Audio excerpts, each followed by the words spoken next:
Je m'appelle Moussa Diop, je suis manager de la santé, mais aussi président du groupe de promotion de l'entrepreneuriat et la santé au Sénégal. Ok, alors, on est Mhm, au niveau du poste de santé de Sor. mhm, Alors, pour l'initiative de stage médical gratuit, mhm. revenez un peu sur cette initiative, de quoi s'agit-il exactement? Voilà, ça c'est une initiative qui est née de l'initiative de l'artiste chanteur Malik Diaboussek, qui l'année dernière quand même avait une expérience à l'hôpital de Saint-Louis. Son papa était malade, hospitalisé. Il avait vu que les conditions n'étaient pas optimales.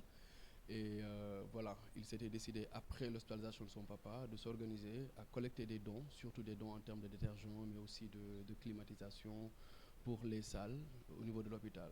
Et maintenant, c'était une expérience réussie. Et cette année, ce qui s'est passé, c'est qu'il nous a consultés, nous avons discuté, et nous lui avons suggéré aussi d'organiser cette journée de consultation, qui est une nécessité à Saint-Louis, placée sous le sceau de deux pathologies qui sont les plus en vue à Saint-Louis, à savoir les maladies cardiovasculaires et le diabète, donc deux maladies chroniques qui vraiment aujourd'hui sont très présents à Saint-Louis. Donc l'objectif, c'était de marquer un moment très sensible pour ces patients-là, c'est-à-dire le mois de Ramadan. D'habitude, le cycle, disons, métabolique est bouleversé, un peu perturbé par quand même le jeûne et la rupture, qui fait que parfois c'est très difficile pour eux d'être stables pendant cette période. Alors, nous avons mobilisé donc des spécialistes, des médecins et des infirmiers, des sages-femmes entre autres, pour que pendant cette journée-là, toutes ces personnes qui sont quand même suivies avec ces pathologies ou bien d'autres qui ne le sont pas, puissent être en tout cas consultées et bénéficier de conseils, mais surtout d'actes donc d'urgence pour pouvoir les stabiliser. Nous avons vu tout à l'heure qu'il y a beaucoup de personnes qui sont venues avec des taux élevés de glycémie qui nécessitaient vraiment des interventions d'urgence et ça a été fait. Mais on ne s'est pas arrêté à ça. Nous avons vraiment beaucoup travaillé aussi sur une stratégie d'éducation thérapeutique consistant quand même à les sensibiliser, mais à leur faire comprendre que c'est des maladies chroniques, ils sont contraints de vivre avec ces maladies le restant de leur vie et que tout ce qui va faire la différence, c'est le comportement du malade. Donc, et la plupart, parfois, n'ont pas cette information. Et nous l'avons constaté aujourd'hui, beaucoup d'hypertendus, beaucoup de diabétiques étaient en rupture de traitement en venant ici. Ils n'avaient plus de médicaments. Et aussi, au-delà, ces médicaments sont pratiquement aussi en rupture dans plusieurs structures de santé où on a été ce matin, et même dans certaines pharmacies, ce qui veut dire quelque part qu'il y a vraiment une urgence à prendre en charge cette situation à Saint-Louis, c'est-à-dire la situation des maladies chroniques, à savoir le diabète et l'hypertension. Et surtout aussi penser et lancer un appel.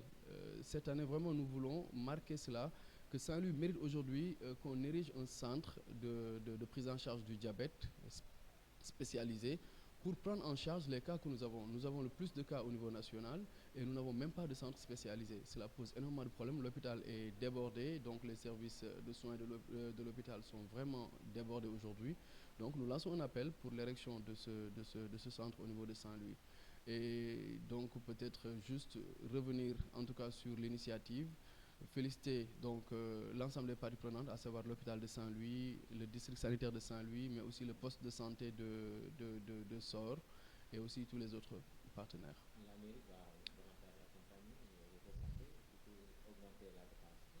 Oui, oui, bon, la santé étant une compétence décentralisée, la mairie est quand même responsable donc de tout ce qui est santé au niveau, disons, de la commune, donc à partir des postes de santé.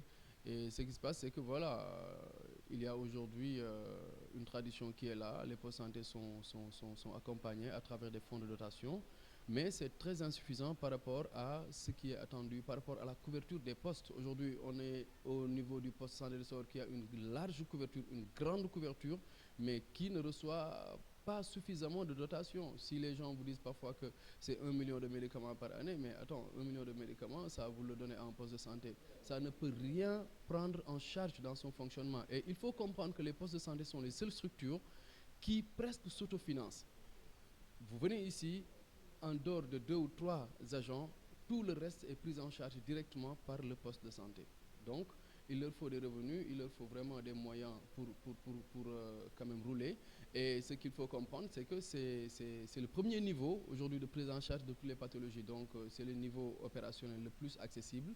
Donc, à mon avis, il faut vraiment que la commune aussi redouble d'efforts et fasse quand même un peu plus d'efforts au niveau de la santé, surtout au niveau des postes de santé et surtout des grands postes comme le poste santé de Sor et les autres qui sont ici à Saint-Louis.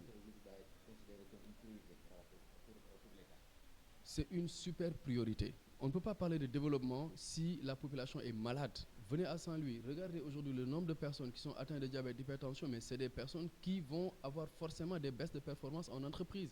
C'est des personnes qui vont être aussi tout le temps là à acheter des médicaments. Donc tout ce qu'ils vont gagner dans la vie, ils ne peuvent même plus, par exemple, s'investir sur des projets. Ils vont juste investir tout ce qu'ils ont dans la santé, alors qu'ils n'ont même plus la santé pour pouvoir travailler correctement. Donc, il faut que l'État fasse des efforts dans ce sens. Et pour nous, le plus important, c'est les mesures préventives qui sont les plus importantes aujourd'hui. Il faut voir les déterminants de la santé qui, aujourd'hui, nous mettent dans cette situation et travailler à ce qu'il y ait un changement de comportement favorable à la santé pour éviter cette situation-là. Donc, il faut vraiment que l'État travaille en amont dans la prévention, mais surtout aussi dans l'éducation à la santé, parce que moi, je pense que si la population avait la bonne information et adoptait les bonnes attitudes, on aurait moins de problèmes qu'on a aujourd'hui. Merci beaucoup.